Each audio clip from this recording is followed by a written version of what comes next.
بسم اللہ الرحمن الرحیم۔ ملفوظات حضرت مسیح موعود 15 جنوری سن 1903۔ حضرت اقدس نے ارشاد فرمایا، خدا تعالیٰ کا قرب حاصل کرنے کی راہ یہ ہے کہ اس کے لیے صدق دکھایا جاوے۔ حضرت ابراہیم علیہ السلام نے جو قرب حاصل کیا تو اس کی وجہ یہی تھی۔ چنانچہ فرمایا ہے وَإِبْرَاهِيمَ الَّذِي وَفَّى، سورہ نجم آیت 38۔ ابراہیم وہ ابراہیم ہے جس نے وفاداری دکھائی۔ خدا تعالیٰ کے ساتھ وفاداری اور صدق اور اخلاص دکھانا ایک موت چاہتا ہے جب تک انسان اور اس کی ساری لذتوں اور شوقتوں پر پانی پھیر دینے کو تیار نہ ہو جاوے اور ہر ذلت اور سختی اور تنگی خدا کے لیے گوارا کرنے کو تیار نہ ہو، یہ صفت پیدا نہیں ہو سکتی۔ بت پرستی یہی نہیں کہ انسان کسی درخت یا پتھر کی پرستش کرے، بلکہ ہر ایک چیز جو اللہ تعالیٰ کے قرب سے روکتی اور اس پر مقدم ہوتی ہے وہ بت ہے، اور اس قدر بت انسان اپنے اندر رکھتا ہے کہ اس کو پتہ بھی نہیں لگتا کہ میں بت پرستی کر رہا ہوں۔ بس جب تک خالص خدا تعالیٰ ہی کے لیے نہیں ہو جاتا اور اس کی راہ میں ہر مصیبت کی برداشت کرنے کے لیے تیار نہیں ہوتا، صدق اور اخلاص کا رنگ پیدا ہونا مشکل ہے۔ ابراہیم علیہ السلام کو جو یہ خطاب ملا یہ یوں ہی مل گیا تھا؟ نہیں، ابراہیم الذی وفا کی آواز اس وقت آئی جب کہ وہ بیٹے کی قربانی کے لیے تیار ہو گیا۔ اللہ تعالیٰ عمل کو چاہتا اور عمل ہی سے راضی ہوتا ہے، اور عمل دکھ سے آتا ہے، لیکن جب انسان خدا کے لیے دکھ اٹھانے کو تیار ہو جاوے تو خدا تعالیٰ اس کو دکھ میں بھی نہیں ڈالتا۔ دیکھو ابراہیم علیہ السلام نے جب اللہ تعالیٰ کے حکم کی تعمیل کے لیے اپنے بیٹے کو قربان کر دینا چاہا اور پوری تیاری کر لی تو اللہ تعالیٰ نے اس کے بیٹے کو بچا لیا۔ وہ آگ میں ڈالے گئے لیکن آگ ان پر کوئی اثر نہ کر سکی۔ اللہ تعالیٰ کی راہ میں تکلیف اٹھانے کو تیار ہو جاوے تو خدا تعالیٰ تکالیف سے بچا لیتا ہے۔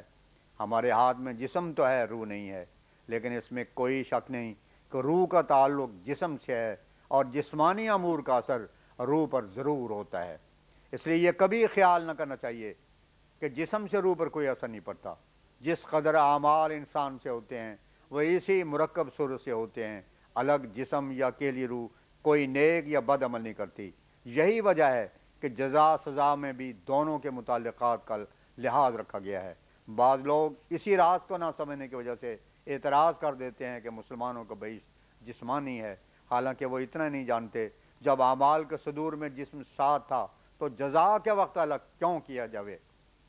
غرض یہ ہے کہ اسلام نے ان دونوں طریقوں کو جو افراط اور تفرید کے ہیں چھوڑ کر اعتدال کی راہ بتائی ہے۔ یہ دونوں خطرناک باتیں ہیں، ان سے پرہیز کرنا چاہیے۔ مجرد تعذیب جسم سے کچھ نہیں بنتا اور محض آرام طلبی سے بھی کوئی نتیجہ پیدا نہیں ہوتا۔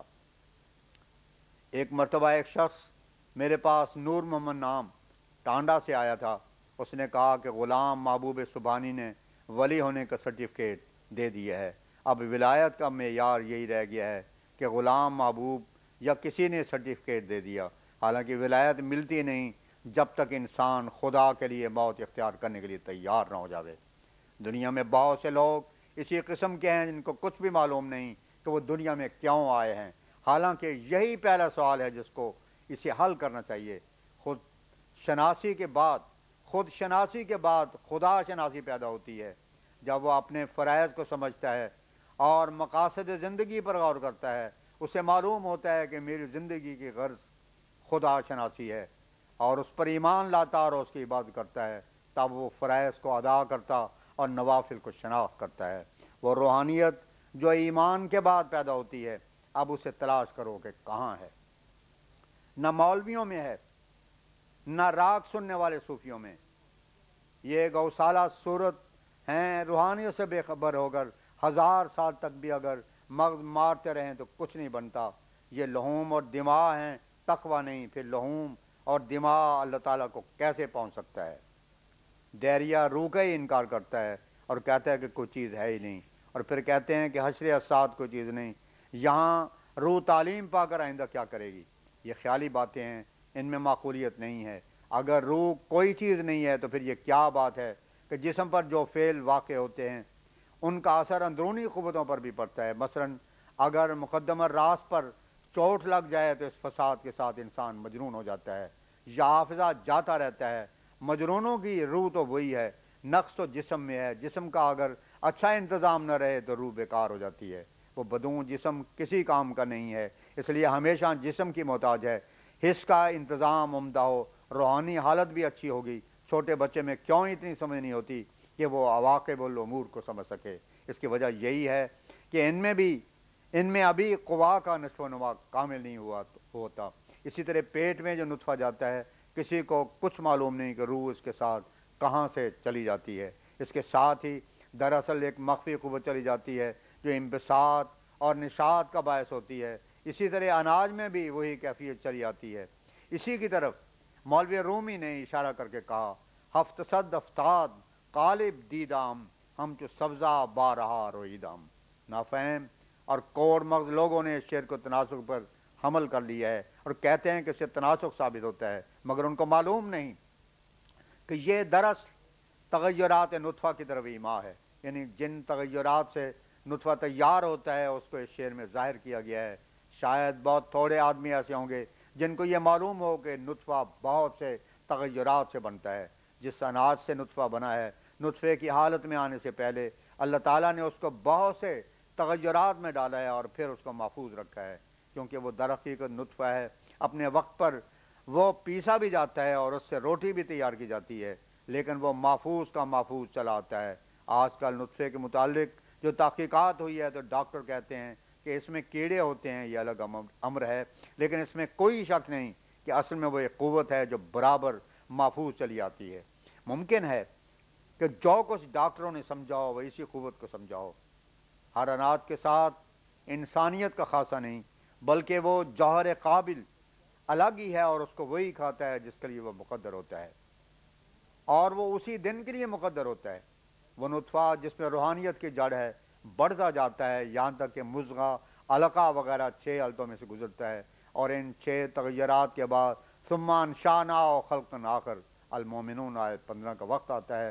اب اس آخری تبدیلی کو نشأ اخری کہا ہے، یہ نہیں کہا ثم انزلنا فیہ روحا آخر۔ اس سے صاف معلوم ہوتا ہے کہ وہ باہر سے کوئی چیز نہیں آتی۔ اب اس کو خوب غور سے سوچو تو معلوم ہوگا کہ روح کا جسم کے ساتھ کیسا ابدی تعلق ہے۔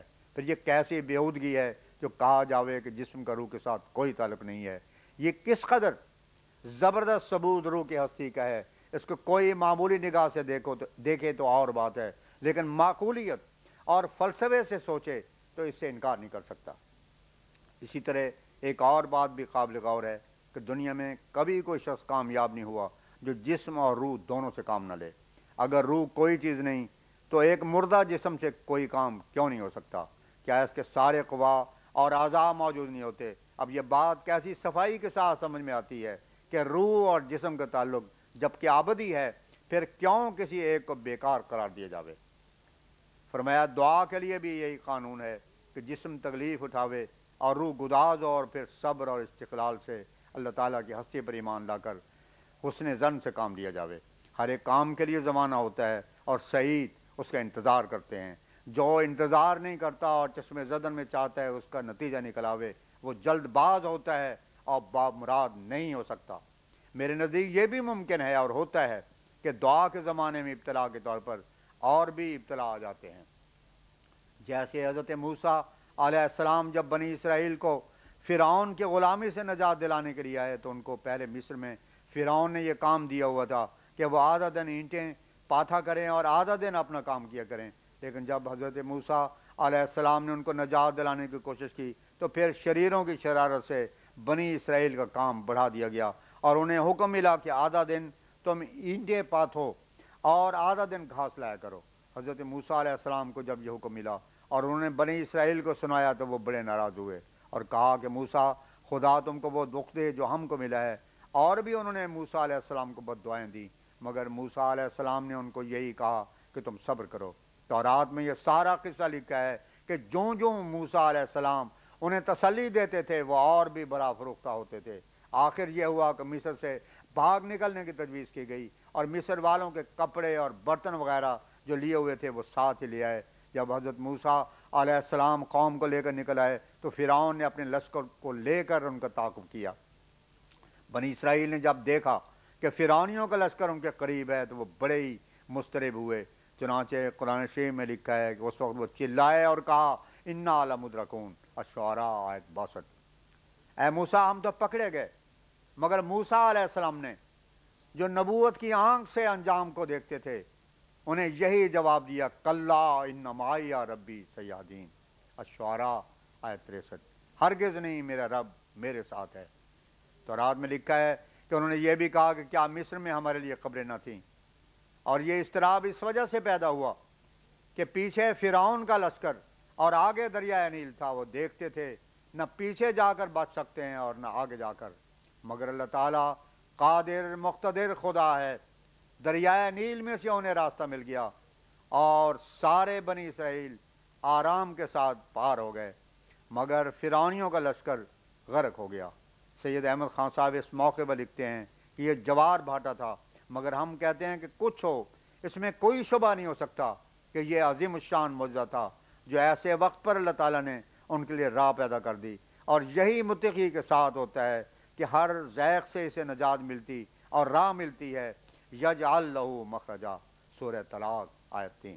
غرض ایسا ہوتا ہے کہ دعا اور اس کی قبولیت کے زمانے کے درمیانی اوقات میں بسا اوقات ابتلا پر ابتلا آتے ہیں، اور ایسے ابتلا بھی آ جاتے ہیں جو کمر توڑ دیتے ہیں، مگر مستقل مزاج سعید الفطرت ان ابتلاؤں اور مشکلات میں بھی اپنے رب کی عنایتوں کی خوشبو سونگھتا ہے اور فراست کی نظر سے دیکھتا ہے کہ اس کے بعد نصرت آتی ہے۔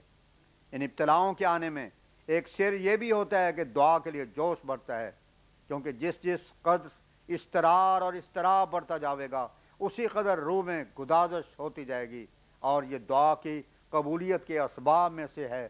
پس کبھی گھبرانا نہیں چاہیے اور بے صبری اور بے قراری سے اپنے اللہ پر بدظن نہیں ہونا چاہیے۔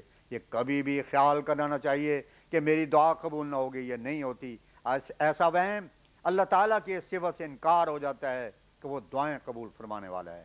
کبھی ایسا بھی ہوتا ہے کہ انسان ایک امر کے لیے دعا کرتا ہے مگر وہ دعا اس کی اپنی ناواقفی اور نادانی کا نتیجہ ہوتی ہے، یعنی ایسا امر خدا تعالیٰ سے چاہتا ہے جو اس کے لیے کسی صورت میں مفید اور نافع نہیں ہے، تو اللہ تعالیٰ اس کی دعا کو تو رد نہیں کرتا لیکن کسی اور صورت میں پورا کر دیتا ہے۔ مثلا ایک ذمہ دار جس کو ہل چلانے کے لیے بیل کی ضرورت ہے، وہ بادشاہ سے جا کر ایک اونٹ کا سوال کرے، اور بادشاہ جانتا ہے کہ اس کو دراصل بیل دینا مفید ہوگا، اور وہ حکم دے دے کہ اس کو ایک بیل دے دو۔ وہ ذمہ دار اپنی بے وقوفی سے کہہ دے کہ میری درخواست منظور نہیں ہوئی، تو اس کی حماقت اور نادانی ہے، لیکن اگر وہ غور کرے تو اس کے لیے یہی بہتر تھا۔ اسی طرح پر اگر ایک بچہ آگ کے سرخ انگارے دیکھ کر ماں سے مانگے تو کیا مہربان اور شفیق ماں یہ پسند کرے گی کہ اس کو آگ کے انگارے دے دے۔ غرض بعض اوقات دعا کی قبولیت کے متعلق ایسے امور بھی پیش آتے ہیں جو لوگ بے صبری اور بدظنی سے کام لیتے ہیں، وہ اپنی دعا کو رد کرا لیتے ہیں، اور کبھی ایسا بھی ہوتا ہے کہ اس کی قبولیت کے زمانے میں اور بھی درازی ہو جاتی ہے۔ بنی اسرائیل اسی وجہ سے 40 برس تک ارض مقدس میں داخل ہونے سے محروم ہو گئے کہ ذرا سی بات پر شوخیوں سے کام لیتے تھے۔ میں کہتا ہوں کہ جس طرح بنی اسرائیل سے غلامی کے دنوں میں وعدے کیے گئے تھے، اسی طرح پر اس امت کے لیے بھی ایک مماثلت ہے۔ ان پر بھی ایک غلامی کا زمانہ آنے والا تھا، اور اب وہی حالت غلامی کی ہے، کیونکہ ہر پہلو اور ہر رنگ میں مسلمانوں کی حالت تنزل میں ہے۔ اسی مماثلت کے لحاظ سے اللہ تعالیٰ نے مسیح موعود کی تبلیغ کا زمانہ 40 سال تک رکھا ہے۔ جس طرح پر موسیٰ علیہ السلام نے وہ زمین نہ پائی تھی بلکہ یشوع بن نون لے گیا، اسی طرح پر قبولیت کی ارض مقدس ان مولویوں کے نصیب معلوم نہیں ہوتی جو آئے دن مخالفت اور شرارت میں بڑھتے جاتے ہیں اور نہیں سوچتے کہ ان کو کیا کہا گیا تھا، کیا تعلیم ملی تھی، اور اب انہوں نے اس پر کس حد تک عمل کیا ہے۔